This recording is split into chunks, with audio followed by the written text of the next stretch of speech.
اگر تمہیں زخم شکست لگا ہے تو ان لوگوں کو بھی ایسا زخم لگ چکا ہے، اور یہ ایام زمانہ ہے کہ ہم ان کو لوگوں میں بدلتے رہتے ہیں، اور اس سے یہ بھی مقصود تھا کہ اللہ ایمان والوں کو جدا کر دے اور تم میں سے بعض کو شہید بنائے، اور اللہ بے انصافوں کو پسند نہیں کرتا۔ اور یہ بھی مقصود تھا کہ اللہ ایمان والوں کو پاک صاف بنا دے اور کافروں کو نابود کر دے۔ کیا تم یہ سمجھتے ہو کہ بے آزمائش بہشت میں جا داخل ہوگے؟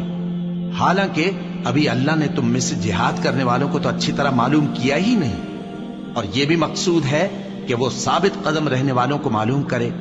اور تم موت شہادت کے آنے سے پہلے اس کی تمنا کیا کرتے تھے، سو تم نے اس کو آنکھوں سے دیکھ لیا۔ اور محمد صلی اللہ علیہ وآلہ وسلم ایک پیغمبر ہی تو ہیں، ان سے پہلے بھی بہت سے پیغمبر ہو گزرے ہیں۔ بھلا اگر یہ مر جائیں یا مارے جائیں تو تم الٹے پاؤں پھر جاؤ گے؟ اور جو الٹے پاؤں پھر جائے گا تو اللہ کا کچھ نقصان نہیں کر سکے گا،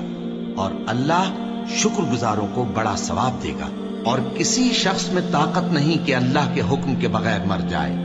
اس نے موت کا وقت مقرر کر کے لکھ رکھا ہے، اور جو شخص دنیا میں اپنے اعمال کا بدلہ چاہے اس کو ہم یہیں بدلہ دے دیں گے، اور جو آخرت میں طالب ثواب ہو اس کو وہاں اجر عطا کریں گے،